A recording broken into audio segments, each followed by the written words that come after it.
नमस्कार। आज एक ऐसे शब्द पे हम चर्चा करने वाले हैं जिसने 15 अगस्त के बाद खलबली मचा दी है पूरे देश में। आपने नक्सल सुना होगा, अर्बन नक्सल सुना होगा, लेकिन 15 अगस्त को जब लाल किले से प्रधानमंत्री नरेंद्र मोदी ने अपने भाषण में एक शब्द कहा, दिमागी नक्सल, उसके बाद से देश में इस पर चर्चा शुरू हो गई। कई लोगों को बुरा लगा, कई लोगों ने इसका समर्थन किया कि बिल्कुल सही कह रहे हैं। आज से पहले तक कभी कोई अपने आप को इस तरह से खुलकर ये नहीं कहता था कि हाँ वो दिमागी नक्सल है। आपको याद होगा कुछ वक्त पहले अर्बन नक्सल ये कहा जाता था तो लोग बुरा मान जाते थे, लेकिन अब लोग उछल उछल कर कूद कूद कर ये बता रहे हैं कि वो दिमागी नक्सल है। तो क्या है ये दिमागी नक्सल और क्यों कहा प्रधानमंत्री ने? इसी पर बात करने के लिए मेरे साथ दो खास मेहमान हैं। वरिष्ठ पत्रकार हैं दोनों ही, जिन्होंने 3 दशक अपने जीवन के दिए हैं पत्रकारिता को और बहुत ही करीब से राजनीति को देखा है, अभी भी देख रहे हैं, समझते हैं। सबसे पहले मैं आपका परिचय करा दूं, वरिष्ठ पत्रकार राकेश शुक्ला जी से। साथ ही प्रशांत हमारे साथ हैं, वरिष्ठ पत्रकार हैं। Sir thank you so much आप दोनों का, आपने अपना वक्त दिया। सर सबसे पहला एक सवाल यही है, क्या ज़रूरत पड़ी थी प्रधानमंत्री को लाल किले से ये कहने की कि दिमागी नक्सल जो है वो अभी हैं और चाहते हैं कि देश में कुछ हो? ये क्यों कहा? देखिए, दिमागी नक्सल को समझना है आपको तो थोड़ा सा अपन ग्रामीण क्षेत्र में चलते हैं। खेत में आप देखेंगे कि जब फसल की बोई जाती है, बीजारोपण होता है तो एक पौधा आता है, पौधे के साथ ही खरपतवार आ जाता है। तो किसान के लिए ये पहचान करना थोड़ा सा कठिन हो जाता है कि खरपतवार और फसल कौन सी है, क्योंकि खरपतवार भी फसल के ही रूप में आती है। और आप देखिए जैसे जैसे पौधा बढ़ता जाएगा वो खरपतवार उससे ज़्यादा तेज़ी से बढ़ेगा और उस फसल को चौपट कर देता है।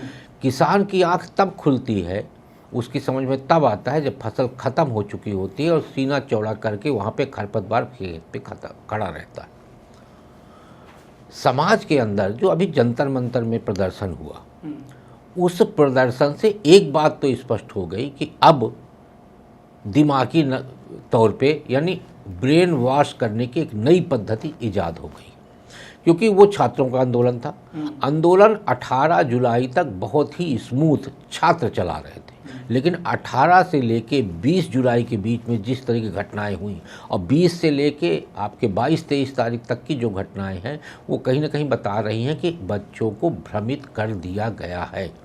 क्योंकि उस जगह से खड़े होकर प्रधानमंत्री जी के लिए अभद्रपूर्ण बात करना और तमाम उन चीज़ों को प्रोत्साहित करना, तो उनका कुल मिला के इशारा ये है कि जो भारत की नई पौध है यानी न्यू जनरेशन है, उसके लिए पीछे से खरपतवार अब लग गया है जो उसका ब्रेन वॉश कर रहा है, जिसको उन्होंने कहा है दिमागी नक्सल। ये अर्बन नक्सल से कितना अलग मानते हैं आप इसको? नहीं, अर्बन नक्सल तो दिखता है ना, दिमागी नक्सल दिखता नहीं, वो आपके बीच में है। लेकिन अब तो दिख रहा है सर, लोग उछल उछल के ट्वीट करके वीडियो बना के डाल रहे हैं। हाँ, कि गर्व है उनको। अब क्या है कि जो लोग अपने आप को ये प्रमाणित कर रहे हैं कि दिमागी नक्सली मैं हूँ, वो दरअसल अपनी कही हुई बात और अपने प्रोपोगंडा को जस्टिफाई करना चाहते हैं। यदि आपको अपने प्रोपोगंडा को जस्टिफाई करना है तो आपको कूद के आना पड़ेगा और उस गलत चीज़ को सही साबित करना पड़ेगा। मुझे याद आता है हिटलर के एक मंत्री थे जोसेफ गोएबल, उनका एक ही सिद्धांत था। उनका सिद्धांत ये था कि झूठ को इतनी बार बोलिए कि वो सच लगने लगे। तो इस समय पर आप देखिएगा कि एक पूरी प्रजाति है जो झूठ को इतनी बार बोलती है कि लोगों के दिमाग में वो लगने लगता है कि क्या ये सच है जो ये बोला जा रहा है। तो ये दिमागी नक्सल को लेके भी सेम वही पैटर्न चल रहा है। अब आप देखेंगे कि जब छात्रों का आंदोलन हो रहा था तो वहाँ हमको चाहिए आज़ादी की क्या आवश्यकता थी? वहाँ तो आप अपनी डिमांड रखते और अपनी डिमांड सरकार से रखते, उनसे बातचीत करते और उसकी मान्यता करवाते। मेरा लिंग मेरी मर्जी, इस तरह के नारे लग रहे थे। हाँ, प्रधानमंत्री के लिए आप बिल्कुल मतलब इस हद तक अभद्रता किए जो मैं अपने इस जीवन काल में तो प्रधानमंत्री मनमोहन सिंह जी के लिए भी कहा गया, लेकिन उनको मौन मोहन कहा जाता था। हाँ, लेकिन उनकी माँ को कभी नहीं घसीटा गया, उनके परिवार को, अब व्यक्तिगत उन पे कभी कोई टिप्पणी नहीं की गई। लेकिन प्रधानमंत्री नरेंद्र मोदी जी की माँ को और पर्सनल उन पे भी कितनी टिप्पणी की गई। और टिप्पणी करने वालों की आयु क्या है? 16 साल, 14 साल, 18 साल, 20 साल। यानी जो दिमागी नक्सल का उन्होंने बात कही है प्रधानमंत्री जी ने लाल किला से, उन्होंने देश के सामने एक संकेत दिया है कि नए पौधे के लिए एक नई चुनौती उन्हीं के बीच में पैदा हो गई है, जो उनके ब्रेन के सेटअप को राष्ट्र विरोधी गतिविधियों की तरफ ले जा रही। तो दिमागी नक्सल को लेके मुझे लगता है प्रधानमंत्री की जो इशारा है वो ये है कि देश के जितने नौनिहाल हैं उन सारे नौनिहाल के अभिभावकों को उन्होंने कहा है कि जो खरपतवार के रूप में, यानी वैचारिक खरपतवार जो बच्चों के बीच में घुस गया है, उस खरपतवार से हमें इस नई पौध को, यानी भारत की इस नई पौध को बचाने की आवश्यकता है। क्या आपको लगता है कि जेनजी और अल्फा को बचाने के लिए कहा था प्रधानमंत्री ने, या आप कुछ और इसका मीनिंग निकाल रहे हैं? नहीं, राकेश सर जो बोल रहे हैं, देखिए कारण जो भी रहा हो प्रधानमंत्री के कहने का, लेकिन मुझे ऐसा लगता है कि पिछले 2-3 सालों में, कम से कम 2024 चुनाव के बाद ऐसा लग रहा था कि पहले क्या होता था, प्रधानमंत्री Narendra Modi BJP narrative set करती थी और विपक्ष उसको फॉलो करता था। कारण जो भी रहा हो प्रधानमंत्री के बोलने का कई कारण है, लेकिन ऐसा लगता है कि उन्होंने निशाना जरूर कम से कम सही जगह लगाया है। इस बार आपके हिसाब से निशाना किसे लगा? नहीं, जो राकेश सर बोल रहे हैं, जो अभी जो इमीडिएट हर चीज़ का एक तात्कालिक कारण होता है, एक over a long period of time ये चलता है। तो मुझे लगता है कि एक ऐसा टर्म उन्होंने कॉइन किया है जो कि चिपक, जिसको बोलते हैं चिपक जाना, वो चिपक गया। और आप पी चिदम्बरम का, हालांकि मुझे बहुत आश्चर्य हुआ पी चिदम्बरम जैसे नेता का ये कहना कि मैं दिमागी नक्सल हूँ, क्योंकि मैंने देखा है, मैं होम मिनिस्ट्री कवर करता था उस समय और पी चिदम्बरम मंत्री थे। नक्सलों को लेकर जितनी सख्ती पी चिदम्बरम ने अपनाई थी, मुझे नहीं लगता है कि कांग्रेस के किसी भी गृह मंत्री ने अपनाई होगा। और मनमोहन सिंह जो प्रधानमंत्री थे, उन्होंने कहा था कि नक्सल समस्या देश की सबसे बड़ी आंतरिक समस्या है, और उसके बाद ही पी चिदम्बरम ने पूरी अपनी ताकत लगाई थी। मुझे याद है रमन सिंह होते थे छत्तीसगढ़ के मुख्यमंत्री, हम लोग मजाक करते थे कि पी चिदम्बरम के सबसे प्यारे मुख्यमंत्री अगर कोई हैं, सबसे फेवरेट, वो बीजेपी के मुख्यमंत्री हैं, क्योंकि रमन सिंह भी उसी आइडियोलॉजी के थे कि नक्सलिज्म को ख़त्म करना है। ये एक लॉ एंड ऑर्डर प्रॉब्लम भी है, सामाजिक कारण है, लेकिन मुख्यतः एक लॉ एंड ऑर्डर है तो प्रॉब्लम है। तो मुझे बड़ा आश्चर्य लगा चिदम्बरम अगर ये कह रहे हैं कि मैं भी दिमागी नक्सल हूँ, नक्सलियों से किसी भी तरह से, वैसा आदमी जिसने देखा है अपने कार्यकाल में कि सीआरपीएफ के एक बार में 70 जवान मारे जाते थे। हाँ, 76 जवान मारे गए थे, और उसके बाद और भी कई इस तरह की घटनाएं हुई। अरे कांग्रेस के नेताओं का पूरा एक जत्था मारा गया था, पूरा बिल्कुल कर्मा। तो वैसे लोगों का ये कहना कि मैं दिमागी नक्सल हूँ, किसी भी तरह से नक्सली को जोड़ना। मैं वो कह रहा हूँ कि सर उछल के क्यों बता रहे हैं? अब अरविंद केजरीवाल को देखिए, आपने उनको बुरा लगा था कि उनको अर्बन नक्सल कहा गया, आप कह रहे हैं कि मैं दिमागी नक्सल। तो देखिए, मैं देख रहा था कि एक पार्टी भी बन गई दिमागी नक्सल, कुछ समथिंग दिमागी नक्सल जनता पार्टी या दिमागी नक्सल। गाली दीजिए और पार्टी बना लीजिए, गाली दीजिए, आजकल कुछ भी वर्ड बोलिए। माननीय अरविंद केजरीवाल जी की पूरी पॉलिटिक्स को आप देखेंगे तो हमेशा से वो अराजक पॉलिटिक्स को ही बढ़ावा दिए हैं। मैं अराजक शब्द इसलिए कह रहा हूँ कि अन्ना आंदोलन के बाद जब उनका ग्राफ बहुत तेज़ी से बढ़ गया और एक भरोसेमंद चेहरा वो बन गए थे, तो उसके बाद उन्होंने अराजकता की तरफ रास्ता बढ़ाया। रेल मंत्रालय के पास धरने पे लेट जाना, कंबल उठा के तमाम जगहों पर धरना देना, प्रदर्शन करना, और हर दिन मुख्यमंत्री नहीं रहते हुए, और आए दिन अराजकता को मैं कहता हूं कि कॉन्स्टिट्यूशन क्लब में, याद करिए आप लोग भी उस समय कवर कर रहे थे, कि आए दिन वो प्रेस कॉन्फ्रेंस करते थे और बिना तथ्य के वो आरोप लगाया करते थे। चाहे वो उद्योगपति हो भारत के, उनको डैमेज करना, उनकी छवि को नुकसान करना, मतलब अंतर्राष्ट्रीय स्तर पे भी बहुत नुकसान होता था। और भारत सरकार के खिलाफ भी, उस समय पर कांग्रेस की सरकार थी, कांग्रेस की सरकार के खिलाफ भी वो बहुत सारे प्रोपोगंडा क्रिएट करते थे। यानी आप देखिए कि अरविंद केजरीवाल जी की पूरी पॉलिटिक्स अराजक थी। अराजक क्यों थी? क्योंकि उनकी ब्रीफिंग करने वाले या उनके इर्द गिर्द वही सोच के लोग थे जिनका संबोधन आज प्रधानमंत्री जी ने किया। यानी नक्सल के 3 स्वरूप होते हैं। नक्सलवाड़ी से शुरू हुआ एक आंदोलन जिसका मूल उद्देश्य था हक की लड़ाई लड़ना, और वो आंदोलन आगे चल के एक हिंसा अराजक रूप लेते हुए 5 से 7 स्टेट पे फैल गया। उसका कारण क्या था? उसका कारण यही था कि गरीब आदिवासी ग्रामीणों का ब्रेन वॉश किया गया कि हक हासिल करने के लिए हमको हिंसा करना पड़ेगा, हक हासिल करने के लिए हमको अराजक बनना पड़ेगा। और ठीक अर्बन नक्सल की जो आप बात कर रहे हैं, तो वो रूरल नक्सलवाद की परिस्थिति को अर्बन नक्सल के रूप में ले आए अरविंद केजरीवाल जी। और उन्होंने कहा कि यदि हमको सत्ता परिवर्तन करना है तो हिंसा करना पड़ेगा, सत्ता परिवर्तन के लिए हमको अराजक बनना होगा।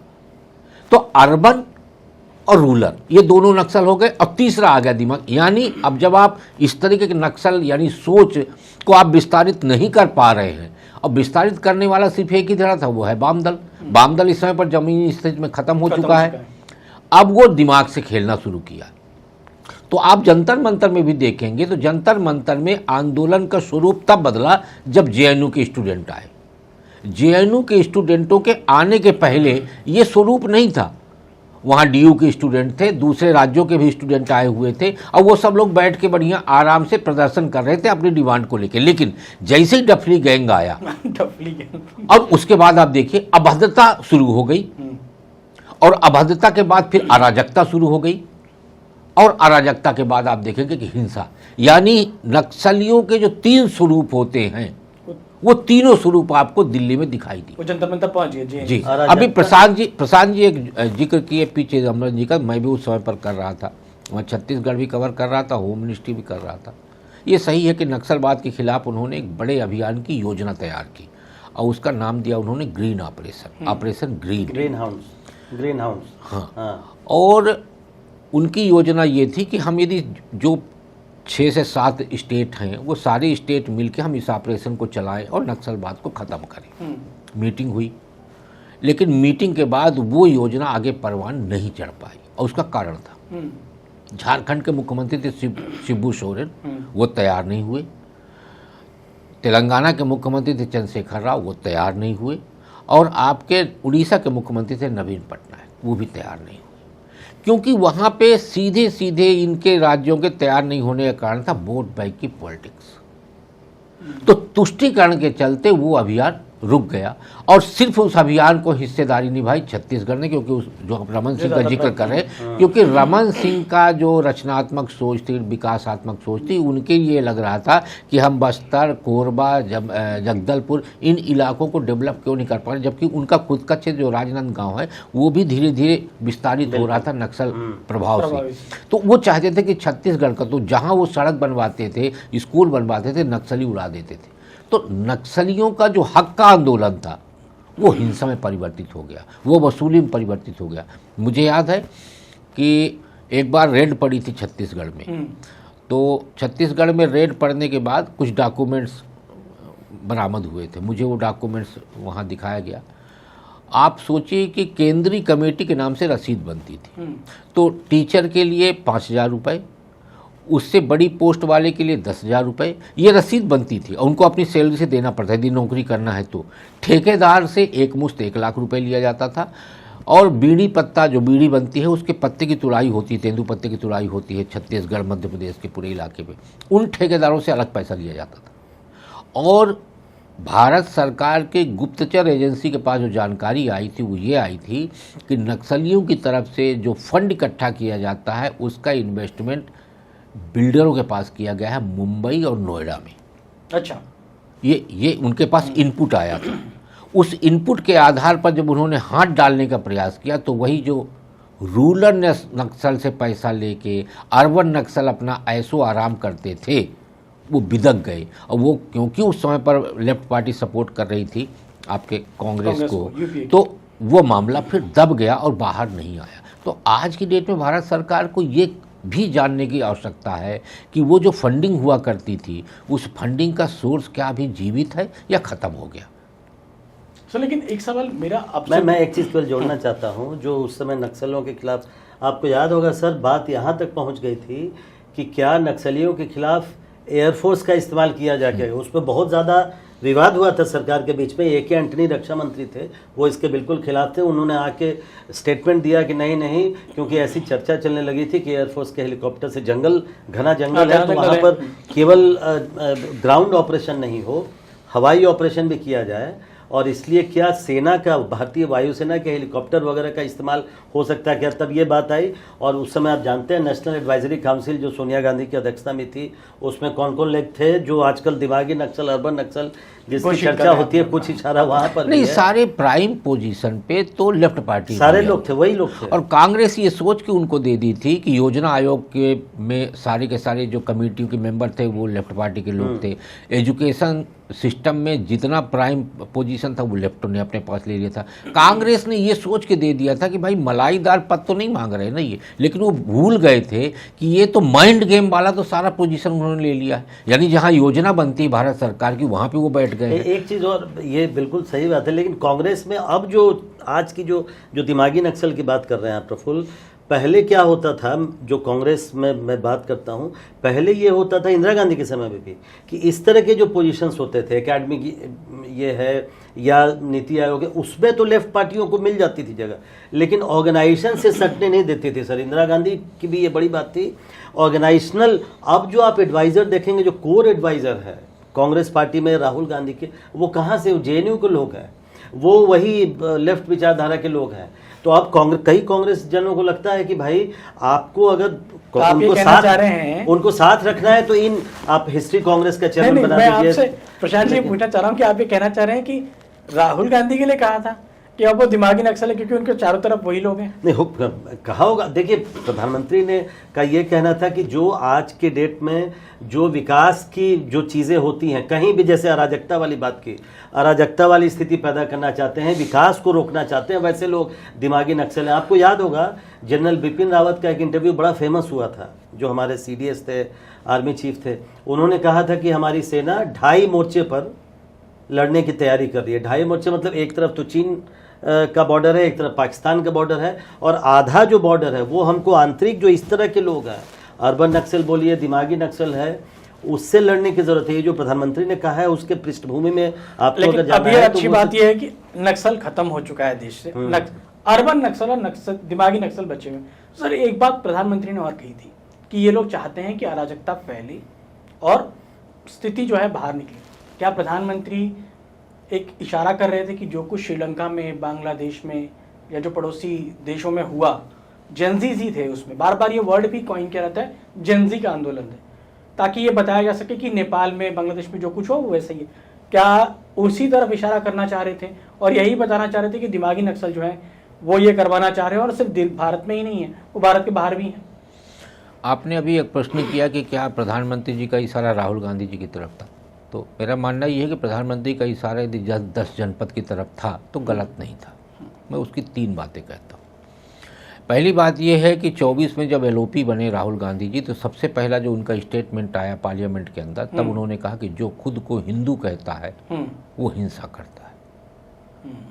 ये किस मानसिकता को उद्घट करते हैं? प्रशांत जी जो बोल रहे हैं ना कि उनके कोर टीम में कौन लोग हैं, तो यानी जब 56 साल के राहुल गांधी का ब्रेन वॉश किया जा सकता है, तो 14 से 16 साल के बच्चों का ब्रेन वॉश करना कितना आसान है। दूसरा, फिर आप आ जाइए उनसे छोटी बहन की तरफ, तो उनकी छोटी बहन माननीय प्रियंका जी फिलिस्तीन का झोला लेके जाती हैं संसद के अंदर। क्या वो दिमागी नक्सल नहीं है? आप क्या मैसेज कर रही हैं? तीसरा, उस 10 जनपद की सबसे युवा अभिभावक जो हैं सोनिया गांधी जी, यदि गाजा को लेकर आर्टिकल लिखती हैं देश के सबसे बड़े अखबार में, वो क्या है? क्या वो दिमागी नक्सल नहीं है? उनको कोई किसी ने प्रेरित नहीं किया होगा कि आप इस पे लिखिए? तो एक खास वर्ग को खुश करने के लिए, यानी आपको हमास का अत्याचार दिखाई नहीं दिया, आपको गाजा पे जो इजराइल की तरफ से अपने लोगों के मारे जाने का बदला लिया गया, वो आपको नागवार गुजरा। क्यों? क्या ये दिमागी नक्सल नहीं है?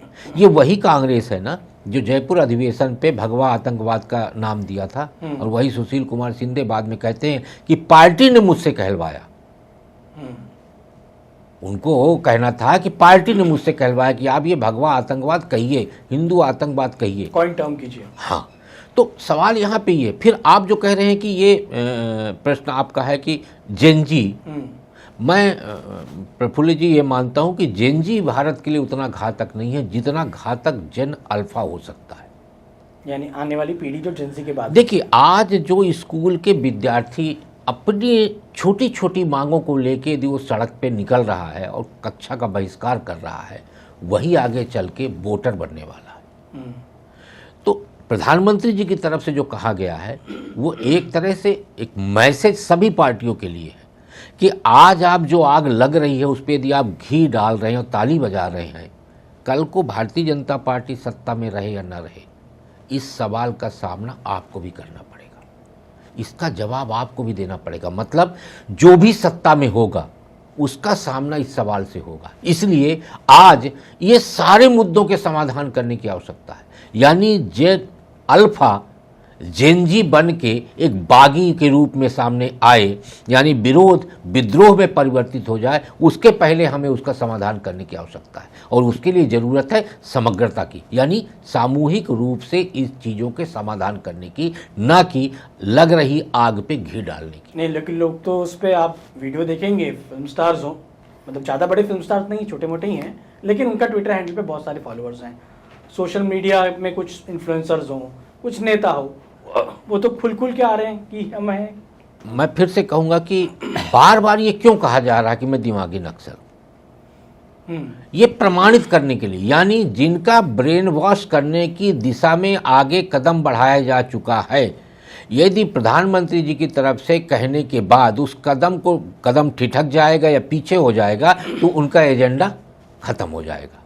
यदि आपको उस एजेंडे को जारी रखना है, उस एजेंडे पे आगे बढ़ना है, और आपको लगता है कि अराजकता के बगैर हम इस सरकार को नहीं हटा सकते, डेवलपमेंट के मामले में हम काउंटर नहीं कर सकते, करप्शन के मामले में हम इनके ऊपर कोई लांछन नहीं लगा सकते, तो फिर आपके पास एक ही रास्ता बचता है, वो है अराजकता का। और अराजक बनाने के लिए, हिंसक बनाने के लिए सबसे महत्वपूर्ण विषय होता है कि आपके उन चीज़ों को टच किया जाए, उन बिंदुओं को टच किया जाए जो बहुत बेसिक चीज़ें छोटी छोटी होती हैं। लेकिन सर आप इसे पैटर्न देख रहे हैं कि जो चीज़ उन्होंने कही, क्योंकि जेनजी बार बार शब्द इस्तेमाल करते हैं, जो लास्ट प्रोटेस्ट हुआ था सीजेपी का, वो भी एक अर्बन नक्सल की तरह ही है। उन्होंने तो वो पैटर्न अगर आप देखें तो सर वो उसी तरफ ले जाने की कोशिश की जा रही है, युवाओं को ही आगे करके देश में आग लगाने की कोशिश की जा रही है, और उसी का शायद जिक्र कर रहे थे प्रधानमंत्री। मैं वही तो कह रहा हूँ कि वो सचेत कर रहे आने वाले समय के लिए कि यदि जो जेन अल्फ़ा है, मैं फिर से आऊँगा अल्फ़ा में, जेन अल्फ़ा की यदि मेंटलिटी अभी से बदलना शुरू कर दिया जाएगा तो जेनजी बनने के बाद वो राष्ट्र विरोधी भारत के अंदर एक बड़ा धड़ा तैयार हो जाएगा। वो नहीं चाहते कि जो आपके श्रीलंका में हुआ, बांग्लादेश में हुआ, नेपाल में हुआ, भारत में हो। और राहुल गांधी जी को आप याद करिए कि 1.5 साल पहले उन्होंने क्या कहा था कि भारत में परिवर्तन लाएगा जेनजी, और वही होगा जो इन 3 देशों में हुआ। ये कहने की आवश्यकता आपको क्यों है? आप क्या राष्ट्र के नहीं हो? इससे साफ होता है कि राष्ट्र के प्रति किस पार्टी का क्या भाव है। उनका प्रधानमंत्री, मैं ये नहीं कहता कि प्रधानमंत्री जी बहुत अच्छे हैं क्या है, लेकिन कम से कम ये कहने में कतई संकोच नहीं आता कि राष्ट्रीय भावना तो उनके अंदर है, और वो प्रधानमंत्री रहें या ना रहें, लेकिन आने वाले समय के लिए वो सचेत कर रहे हैं कि ये स्थितियां उत्पन्न नहीं होनी चाहिए, नहीं भारत विखंडित हो जाएगा और उन ताकतों को बल मिलेगा जो लंबे समय से भारत को टुकड़े टुकड़े करने का नारा लेके चल रहे हैं। क्या आपको लगता हाल है? में अभी राहुल गांधी के मेंटोर माने जाते हैं योगेंद्र यादव जी, उन्होंने क्या कहा? उन्होंने इंटरव्यू दिया था ना कि अब लोकतंत्र सड़कों से चलेगा, संसद से नहीं चलेगी। जो अरविंद केजरीवाल जो कहते थे कि अगर ये है तो मैं अराजक हूँ, अराजकता, वो बैठ गए थे रेल भवन के सामने जाके, उसमें कहा था कि हाँ मैं अराजक हूँ। तो उसी बात को अब अगर देखिए, मुझे ऐसा लगता है कि प्रधानमंत्री ने जो 2-2.5 साल से जो चीज़ें चल रही थी, अब वो समय आ गया है जिन चीज़ों का इशारा किया, न केवल ये जनता मंतर प्रोटेस्ट की बात नहीं है। प्रधानमंत्री को लगा कि अब ये समय आ गया है कि इनको हेड ऑन, अब संकोच छोड़ना होगा। अब जो बातें फुसफुसाहट में बातें होती है उसको साफ लाल किले की प्राचीर से उन्होंने कहा है दिमागी नक्सल। ये जो जिस तरह की जिस ब्रेन वॉश की चर्चा कर रहे थे राकेश सर, उसको अब हेड ऑन टैकल करना पड़ेगा, नहीं तो ये मामला और बिगड़ता जाएगा।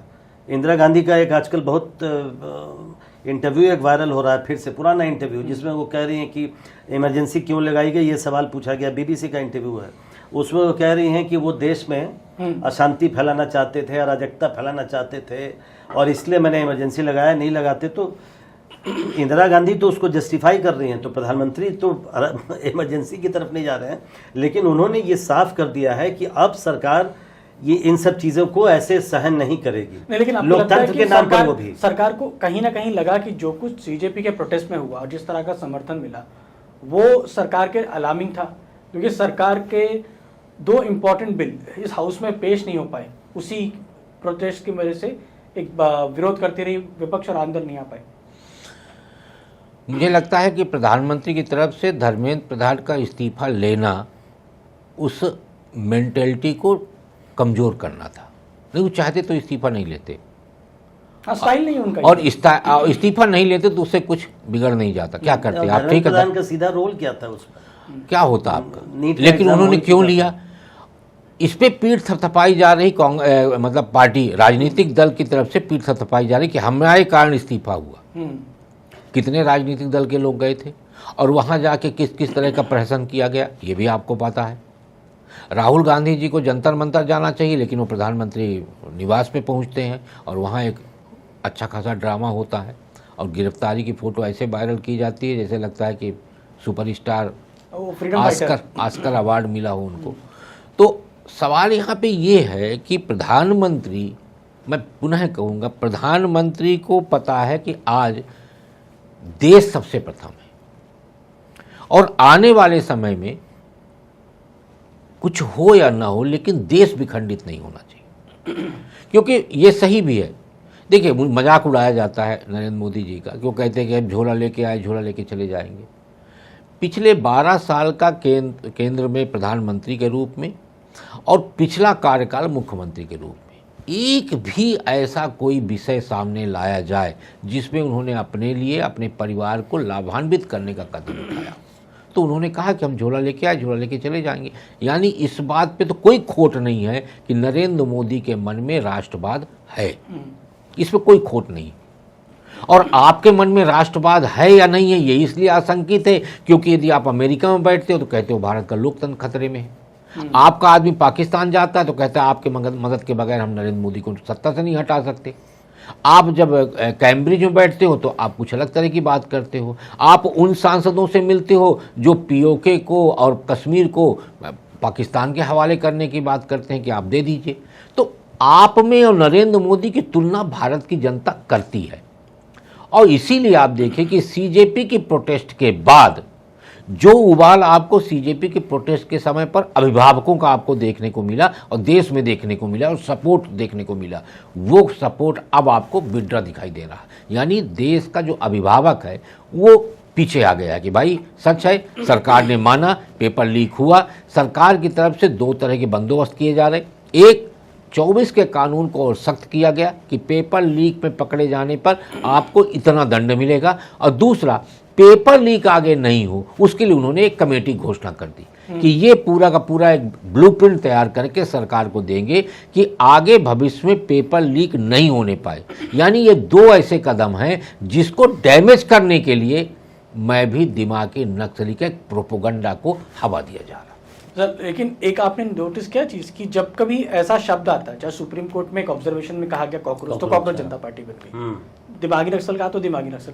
ये एक ट्रेंड नहीं लग रहा आपको? नहीं, ट्रेंड है ही है बिल्कुल। अगले सोशल मीडिया के ज़माने में ये और फॉलोवर से मिल जाते हैं इनको तुरंत। सर, लाखों में है सर, आपने देखा? नहीं, उसमें जो अभी मैं प्रमाणित तौर पे तो नहीं कह सकता, लेकिन जो खबरें छप रही हैं उसके हिसाब से कॉकरोच जनता पार्टी के जो फॉलोअर्स हैं उसको आप देखिए तो उसमें बहुत सारे फॉलोअर्स आपके विदेशी हैं, बॉट भी हैं। अब उसमें एक चीज़ और बड़ी मायने रखती है प्रफुल्ल जी कि झारखंड में जो आंदोलन चल रहा है उसमें कोई लाई मुरमुरा भी लेके नहीं गया, लेकिन जंतर मंतर में तुर्की, दुबई और तमाम उन कंट्रियों से आ रहे हैं। मेरे पास एक जानकारी आई जो मैं साझा करना चाहूँगा। जानकारी मेरे पास ये आई, मेरे 1-2 लोग जानने वाले हैं, तो उनसे मैंने पूछा कि यार ये बताओ, तुर्की, दुबई सब जगह से पिज़्ज़ा का ऑर्डर हो रहा है कि 300 पिज़्ज़ा पहुंचा दो और बर्गर पहुंचा दो, ये कर दो। तो उसने बड़ी महत्वपूर्ण बात कही। उसने कहा कि भारत के बहुत सारे लोग जो है ना अरब कंट्री में ड्राइवर और सर्वेंट के रूप में काम करते हैं, और वहाँ का जो अरब मतलब बड़ा आदमी है वो उन ड्राइवरों के खाता से ये सब करवा रहा है। अच्छा। क्योंकि ड्राइवर तो वहाँ पे सैलरी जो पाता है वो सोचता है कि यदि एक दिन का भोजन भी यदि हमको दे दे सेक तो हमारा पैसा बच जाएगा। वो पिज्ज़ा और बर्गर का ऑर्डर नहीं कर रहा, जो कहा गया ना कि अरे भारतीय जो विदेश में रह रहे वो कर रहे, नहीं कर रहा। दुबई तो आधा तबाह हो चुका है। अब आप सोचिए कि भारत का नागरिक जो विदेश गया हुआ है वो पैसा कमाने गया हुआ, तो इन काकरोचों को वो क्यों खिलाएगा पिज्ज़ा और बर्गर? इतना देशभक्त है वो कि इनके लिए खिलाएगा? नहीं, वो बैकडोर से जो हो रहा है उन्होंने कहा कि बैकडोर से ये सारा खेल हो रहा। तो FCRA की जो आपने जिक्र किया, वो सब परेशान हैं कि यदि FCRA आ गया तो हम प्रफुल्ल के खाते से भी नहीं दे पाएंगे, क्योंकि प्रफुल्ल के खाता चेक हो जाएगा। बाहर से पिज्जा बर्गर छोड़िए, जो जुनैद भाई का जो मामला आया, मोबाइल की जो दुकान वहाँ चलाते पर थे, वो तो मोबाइल ठीक करने की दुकान चलाते हैं, रिपेयर की दुकान चलाते हैं। उनकी आमदनी कितनी होगी महीने की? और वो 20-25 हज़ार बहुत ज़्यादा हो गया। बल्कि उनके आस पड़ोस के लोगों ने ही कुछ एक्सपोज कर दिया उनको। उन्होंने कहा कि ये पैसा कहाँ से आ रहा है, ये सवाल तो उठेगा। जिसकी आमदनी 20 से 25 हज़ार है और वो डेली समोसे और इतने पैसे कहाँ से आ रहे हैं? और ये सामने आया, ये तो सामने आया ही। देखिए जुनैद भाई जो हैं वो झारखंड गए, एक दिन में वहाँ से भगा दिए गए सारे छात्रों ने, क्योंकि वहाँ रियल छात्र थे, उनको पता है कि ये प्रोपेगेंडा के लिए यहाँ पर आ गए। वहाँ एक दिन में सारे छात्रों ने उनको भगा दिया। भाई शाहीन बाग में भी जो बिरयानी बट रही थी, बहुत बड़ी, मैंने तो कवर किया है वहाँ पे। तो देखिए शाहीन बाग में बिरयानी बांटने वाला हो या जंतर मंतर पे खाना बांटने वाला, दोनों की स्थितियाँ यही थी कि घर में नहीं है खाने को, अम्मा चली भुनाने को। दोनों की स्थितियां यही, और ये प्रमाणित हो रहा है। तो कहीं ना कहीं बैक से सपोर्ट तो आ रहा है कहीं तो जुनैद भाई को कहीं से तो पैसा आ रहा होगा, वो बता नहीं रहे ना। ठीक है, वो तो उनके पुलिस बताने से कुछ नहीं होगा। लेकिन यदि हम कहते हैं नगद आ रहा है, अकाउंट पे आ रहा है, कुछ भी आ रहा है, यदि कहते हैं, एक फिल्म थी सिंघम, उसमें अजय देवगन का एक डायलॉग मुझे हमेशा याद रहता है कि पुलिस यदि चाह ले तो मंदिर से चप्पल जूते भी चोरी नहीं हो सकते। तो यदि पुलिस चाह लेगी तो जुनैद भाई और सरदार जी भाई जो शाहीन बाग वाले थे, वो उनके पास पैसा कहाँ से आया है ये पता करना कठिन नहीं है, लेकिन पुलिस चाहेगी तब। और मुझे लगता है उत्तर प्रदेश सरकार चाह रही है कि जुनैद भाई 1 लाख रुपए का जो रोज खाना, 1 लाख नहीं सर, ज्यादा, 1 लाख में तो एक वक्त से नाश्ता होता था। तो जो ये दानवीर बन के भोजन बांट रहे थे और रोज वीडियो इनका चल रहा था, तो ये धन कहाँ से आया ये तो जुनैद भाई बताएंगे। लेकिन सर वो फॉलोअर कहाँ से है? नहीं, उसमें तो आया, बॉट अकाउंट्स तो थे उसमें। मुझे लगता है विदेशी अकाउंट्स में कई अकाउंट्स पाकिस्तान से ओरिजिनेट हुए थे। ये तो पुलिस तफ्तीश में आई है बात, वो तो सामने उन सब उसकी लिस्ट जारी की गई। कि आज के जो बच्चे हैं, जेनजी हो या अल्फा हो, वो सोशल मीडिया पे रहते हैं, तो वो देखते हैं कि ट्रेंड किस तरफ जा रहा है, तो ट्रेंड जा रहा है इस तरफ। नहीं, आप देखिए, जब CJP का आंदोलन खत्म हुआ, पुलिस ने जो बच्चे गाली वाली दे रहे थे उनको, उन तक पहुंची पुलिस, तो उसमें से ज़्यादातर अब क्या कह रहे हैं कि मुझे उससे कोई मतलब ही नहीं था, मैं तो नीट वीट को एग्ज़ाम भी नहीं देता हूँ, मैं तो केवल वहाँ रील बनाने गया था। बच्चियाँ कह रही हैं कि मैं रील बनाने गई थी और उसमें मैंने देखा कि PM को सब गाली दे रहे हैं, तो मैंने भी गाली दिया कि वायरल हो जाऊँगी और उस पर आ जाएगा। तो ये सोशल मीडिया का तो इफेक्ट है ही है। और इसलिए लोग, अब आपको क्या पता कि जो CJP के फॉलोअर्स हैं वही हो सकता है दिमागी नक्सल जो पार्टी बनी है उसको फॉलो कर रहे हो। फॉलोअर्स लाना कौन सी आप एजेंसियां काम कर रही हैं कि मेरे पास भी कई बार मैसेज आते हैं कि भाई मैं पुश करा देता हूं, आपके अकाउंट्स को दीजिए, कुछ पैसा वैसा खर्चा कीजिए। तो ये तो सबको, आपको भी मालूम है, सबको मालूम है ये। लेकिन आपने एक चीज मैं आपको पूछना चाह रहा हूँ, क्योंकि जो लोग लेकिन मैं एक चीज जोड़ दूं कि बिल्कुल आप सर सही कह रहे हैं कि सरकार को लग रहा है कि ये ट्रेंड खतरनाक है। अभी जेन Z की बात हो रही है, जेन अल्फा तक बात पहुंच जाएगी, तो इसके पहले कि ये अपना फन और फैलाए तो उसको रोकने के लिए पीछे से तो तैयारी हो ही रही है। लेकिन इसको चर्चा में लाया है प्रधानमंत्री ने, जो और जैसा मैंने शुरू में कहा कि उन्होंने जिसको बोलते हैं ना, hit the nail on its head, उन्होंने बिल्कुल कील जो है इस बार निशाने पे ठोका। और इसलिए कई जगह कई लोगों को मिर्ची लग रही है, कई लोगों को दिक्कत हो रही है।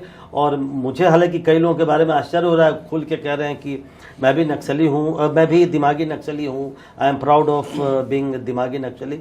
लेकिन इससे कम से कम जो बोलते हैं जिसको कि बिल से बाहर आना सबका, तो कम से कम वो तो पता चल रहा है। लेकिन इस बयान के बाद प्रधानमंत्री का जो भाषण था वो एक ब्रॉडर पर्सपेक्टिव में था, वो उसमें प्रधानमंत्री का विरोध करते करते देश का विरोध करने पे आ जाते हैं लोग। नहीं, देखिए, मैं फिर से सोशल मीडिया में, आजकल तो सोशल मीडिया का ज़माना है, मैं देखता हूँ सर कि इस किस वीडियो में क्या कहते हैं लोग कि एक दिन मैं देख रहा था कि कोई कह रहा था कि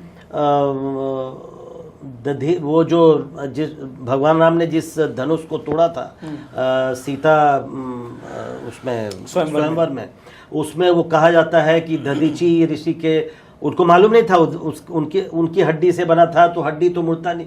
वो ये भूल जा रहे हैं, मुझे ये नहीं समझ आता वो सब वीडियो देख के कि अरे ये बीजेपी की कहानी थोड़ी है भाई। वाजपेयी जी ने कहा था कि बीजेपी का विरोध करिए लेकिन भगवान राम से तो मत लड़िए भाई। लोग ये कहना क्या चाहते हैं मुझे, आप जो कह रहे हैं ना कि मोदी का विरोध करते करते कई बार लोग देश का विरोध और कई बार सनातन धर्म का विरोध करने लग जाते हैं। सनातन धर्म की इजाद में तो बीजेपी का रोल नहीं है। बीजेपी तो अभी मतलब बीजेपी अभी 1980 से आई है, उसके पहले मान लीजिए जनसंघ भी मान लीजिए तो 1952 से पार्टी है। 70 साल भी अगर मान लिया तो 70-80 साल 5000 साल आप उसके लिए भी बीजेपी को भी उसमें ले आ रहे हैं। तो कहाँ से कहाँ नरेशन चलता है, नैरेटिव चलता है।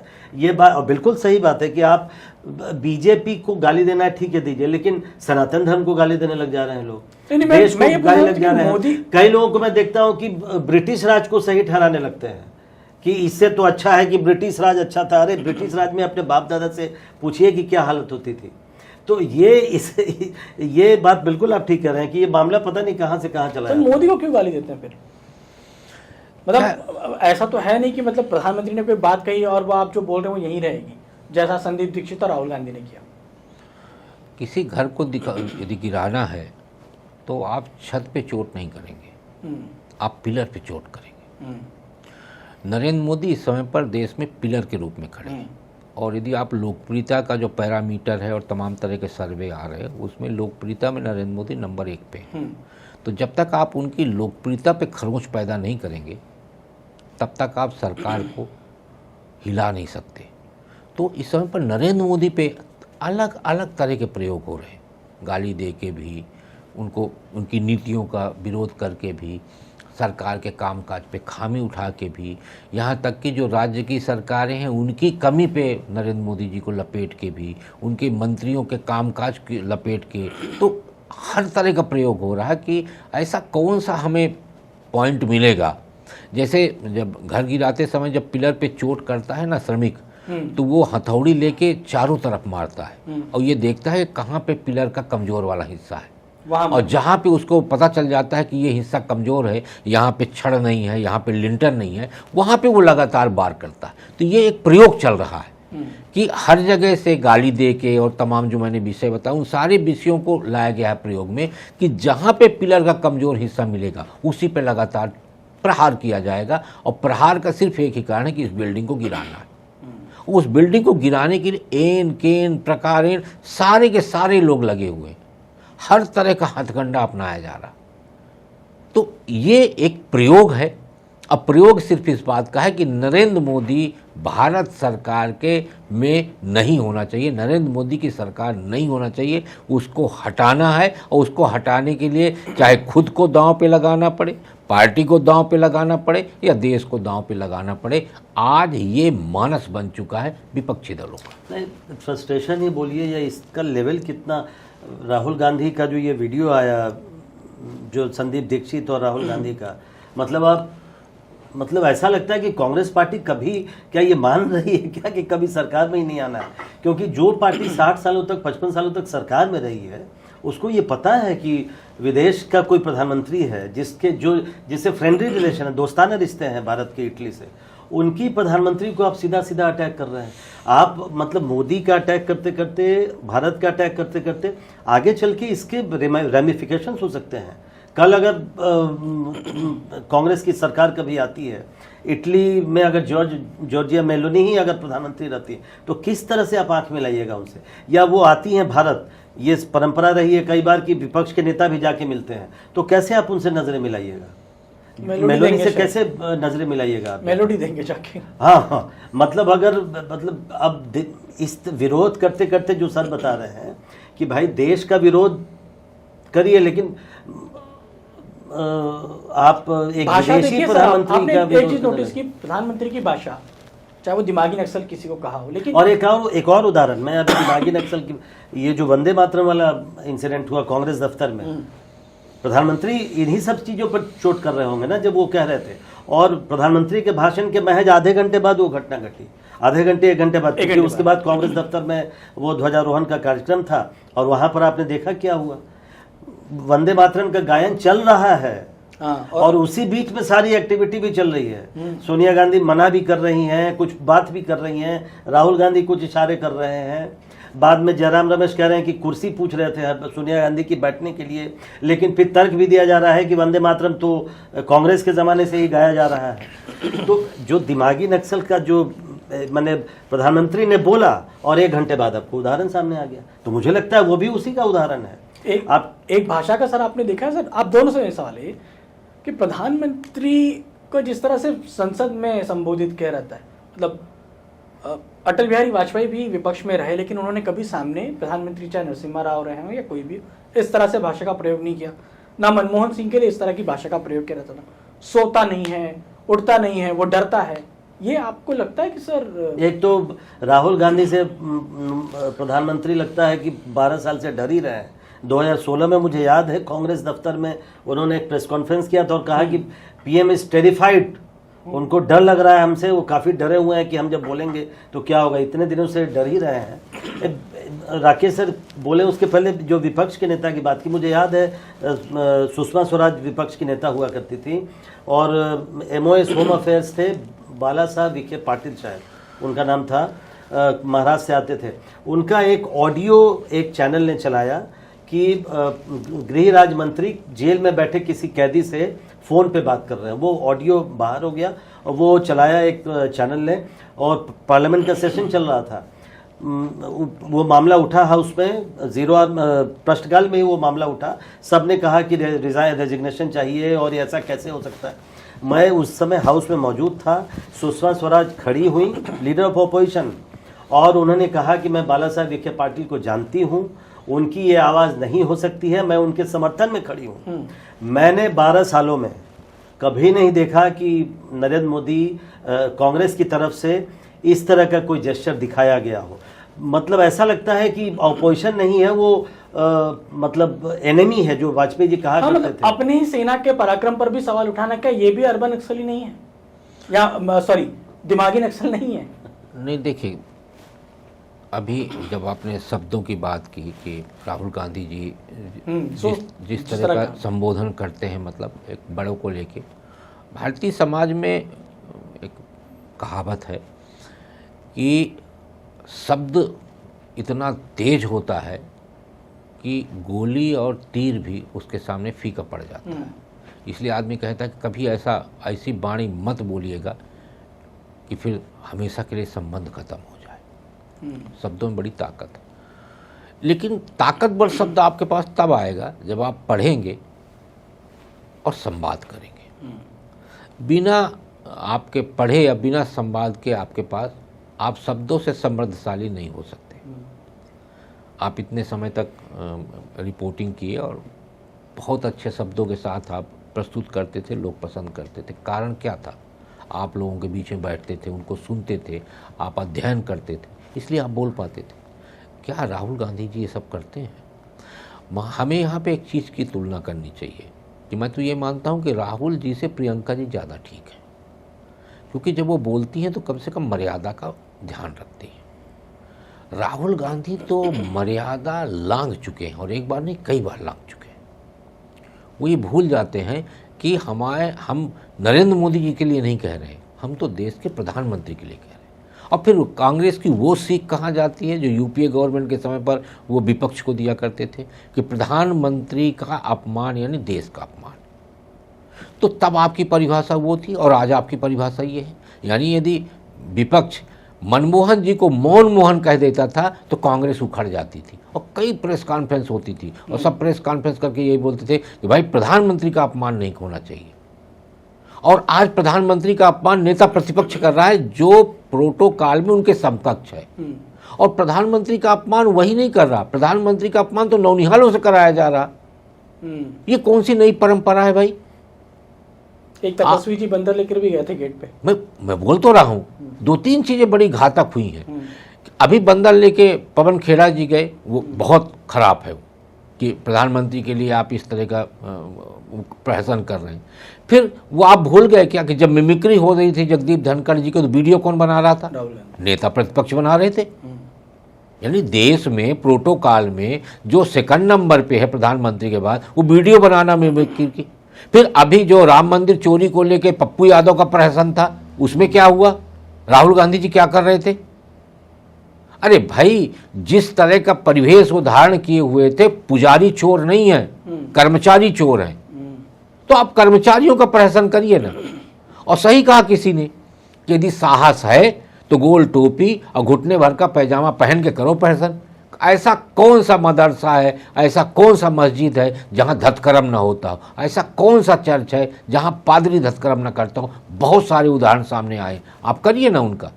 यौन शोषण जैसे मामले आ गए, आप दिखाइए उनको, उनका भी करिए ना। लेकिन नहीं, आप तो तुष्टीकरण का चश्मा लगाए हुए हैं। तो आपको लगता है कि जितना हिंदू समाज और सनातन का हम विरोध करेंगे, ईसाई और मुसलमान हमारे साथ रहेंगे। वो भूल गए हैं कि इस समय पर देश में सबसे ज़्यादा यदि अस्थिर है और सबसे ज़्यादा भयक्रांत है इस बात को लेके कि हम कहाँ जाएं, यानी भ्रमित, भयक्रांत नहीं, भ्रमित हैं, वो है मुस्लिम और ईसाई वोटर। उनकी ये समझ में नहीं आ रहा है हम किस पार्टी के साथ जाएं, हम कौन सी पार्टी का चयन करें जो भारतीय जनता पार्टी को हरा सकते। इसका मतलब है कि आपका सारा प्रहसन फेल हो रहा है। आप जिनके लिए प्रहसन कर रहे हो खुद ही तय नहीं कर पा रहा कि हम कांग्रेस के साथ जाएं क्या, हम समाजवादी पार्टी के साथ जाएं क्या। मुसलमान तो अपने परंपरागत पार्टी को छोड़ रहा है लगातार।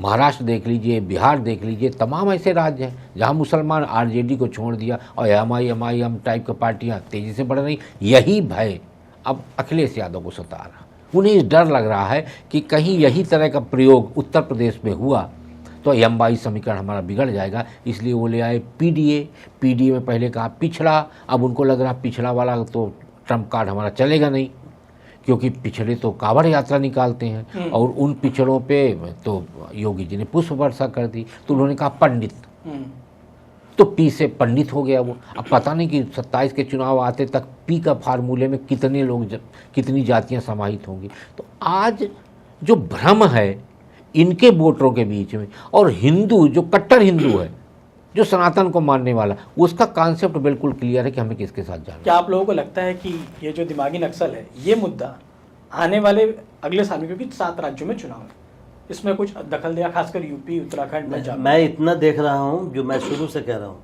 कि जो बीजेपी का वोटर है, जो बीजेपी को वोट कर रहा है, देखिए बीजेपी इतने वोट, उनको पता है कि हमारे वोटर को हम अगर इंटैक्ट रख लेंगे तो चुनाव जीतते जाएंगे। उनको तो जब तक उनका वोटर टूटेगा नहीं तब तक वो हारेंगे नहीं। मैंने जितना देखा इस बयान के बाद, क्योंकि कई लोग ये कहने लगे थे खासकर सीजेपी प्रोटेस्ट के बाद कि प्रधानमंत्री नरेंद्र मोदी इतना कमज़ोरी क्यों दिखा रहे हैं, क्यों नहीं इन लोगों को ट्रीट कर रहे हैं ठीक से, ट्रीट मतलब इन लोगों को क्यों नहीं सबक सिखा रहे हैं। और मैं कई लोगों से बात करने के बाद ये कह रहा हूँ, जो कट्टर बीजेपी, अब वो कह रहे हैं कि इस बार प्रधानमंत्री ने सही निशाना लगाया है और सही इनको नैरेटिव सेट किया है दिमागी नक्सल करके। तो मुझे ऐसा लगता है कि नहीं, अगर इसी तरह का पोस्चर, एग्रेसिव पोस्चर चाहता है बीजेपी का वोटर प्रधानमंत्री नरेंद्र मोदी से और बीजेपी से, आपको बैकफुट पर नहीं दिखना चाहिए। अगर वो दिखेगा तो वो निराश होते हैं और उनको लगता है कि उनका जो प्यार है वो टूटता है बीजेपी से। इस घटना के बाद मैं देख रहा हूँ, आसपास के लोगों से बात करिए, उनके जो वोटर हैं वो बिल्कुल कह रहे हैं कि इसी तरह से जो इस तरह के तत्व हैं उनसे निपटना पड़ेगा। और सही बात की है प्रधानमंत्री नरेंद्र मोदी ने। तो मुझे लगता है बीजेपी का वोटर तो इससे खुश ही होगा। सरकार की रणनीति है और क्या चुनाव में फायदा होगा, और जो लोग अपने आप को दिमागी नक्सल बता रहे हैं उनकी पार्टी को फायदा होगा या नुकसान होगा? देखिए, यहाँ पे बहुत बारीकी से आप समझिएगा कि प्रधानमंत्री जी की तरफ से लाल किले में संबोधन के दौरान जब दिमागी नक्सल शब्द का इस्तेमाल किया गया तो 2 लोग अपने तरीके से समझे।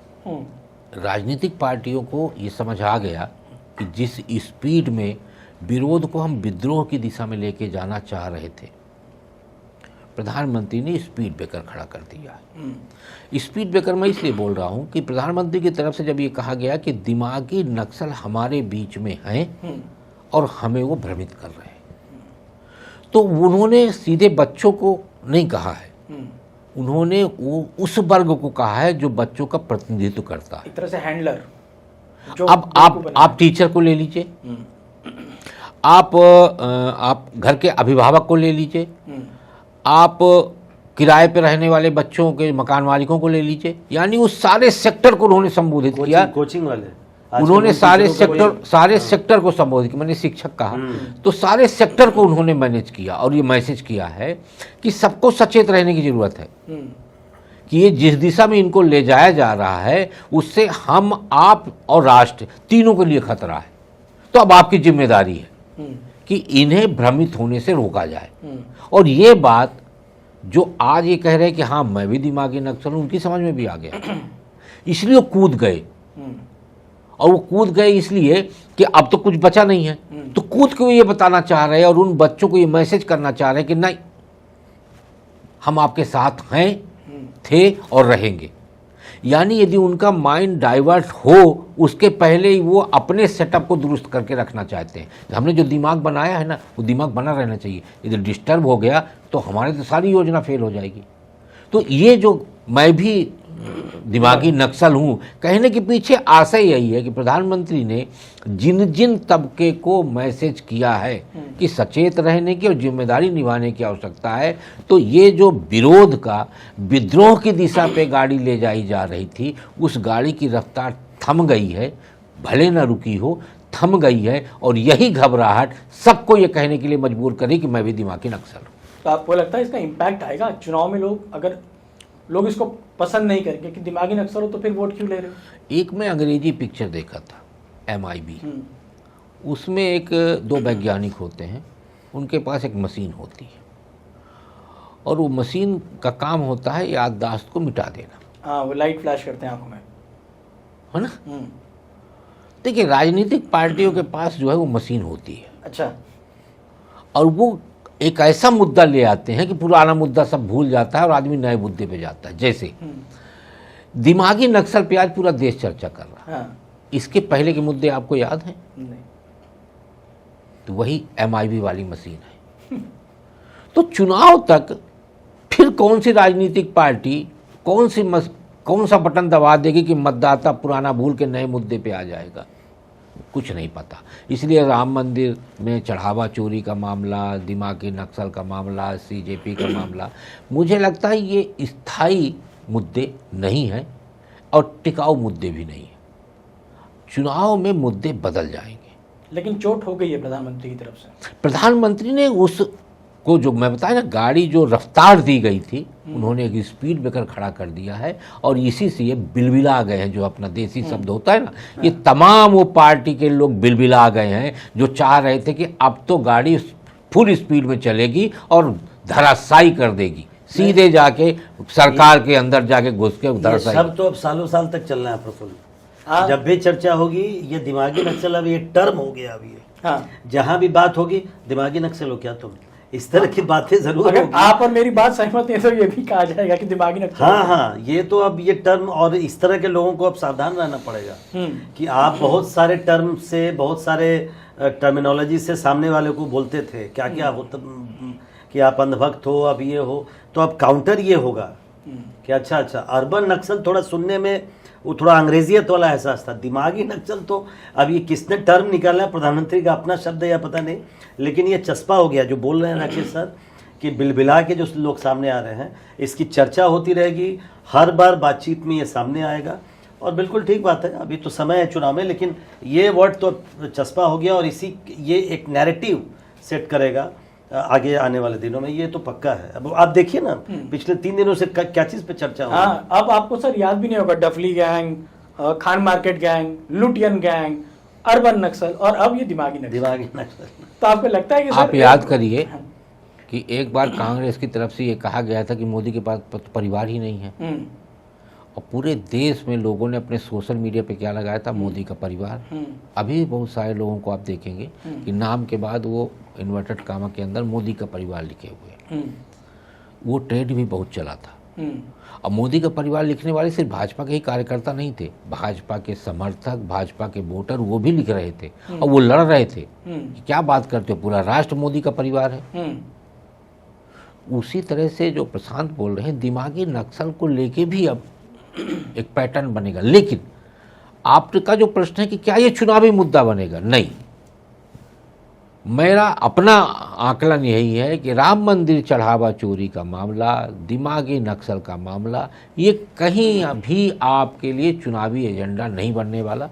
चुनाव अलग विषयों पे होंगे और सारे, जो मेरा अभी तक का अनुभव है, सारा चुनाव 15 दिन का होता है और उस 15 दिन में जो पार्टी जो नैरेटिव सेट कर देगी, पूरा चुनाव उसी पे जाएगा। जैसे 2024 के चुनाव में संविधान बदल जाएगा कि नैरेटिव तय हुआ और वो नैरेटिव ऐसा चला कि भारतीय जनता पार्टी को उत्तर प्रदेश में सबसे बड़ा झटका मिला, देश में भी झटका मिला, और जो भारतीय जनता पार्टी 300 पार का एक आंकलन लेके चल रही थी, उसे 240 में रुक जाना पड़ा। तो 15 दिन पहले का नैरेटिव, जैसे मौत का सौदा अगर गुजरात में ऐसा चला कि कांग्रेस जो जीतने की स्थितियों में थी वो बिल्कुल बैक पे नहीं गई, पीछे चली गई, रसातल में चली गई, आज भी नहीं पनप पा रही। तो 15 दिन पहले का जो मुद्दा है वही मुद्दा चुनाव को निर्णायक बनाएगा। तो आपने हमारे दोनों जो वरिष्ठ पत्रकार हैं उनकी बातें सुनी और समझी, और इन्होंने बताया कि प्रधानमंत्री ने जो कुछ कहना था, प्रधानमंत्री ने 15 अगस्त के दिन कह दिया, ये वर्ड कॉइन हो गया और लोग अब इस पर चर्चा कर रहे हैं। कुछ लोग इसे गर्व से अपने सीने से लगा के चीख चीख कर बता रहे हैं, तो कुछ लोग अब ये मान रहे हैं कि वाकई में ऐसा है और सतर्क हो जाने की ज़रूरत है, क्योंकि ये बहुत घातक है। जो कुछ थोड़े दिन पहले हुआ था वो भी एक तरह का इसी का प्रयोग था, ये संयोग नहीं था, और अब आगे जो कुछ होगा उसी को सतर्क कर रहे थे, उसी के लिए प्रधानमंत्री मोदी जो हैं वो सतर्क कर रहे थे। और आगे चल के ये कोई चुनावी मुद्दा नहीं बनेगा, लेकिन लोगों के साथ जुड़ जरूर जाएगा। तो कैसा लगा आपको ये एपिसोड, और आपको कौन लगता है कि वो दिमागी नक्सल है, वो हमें कमेंट करके जरूर बताइएगा। Thank you so much sir.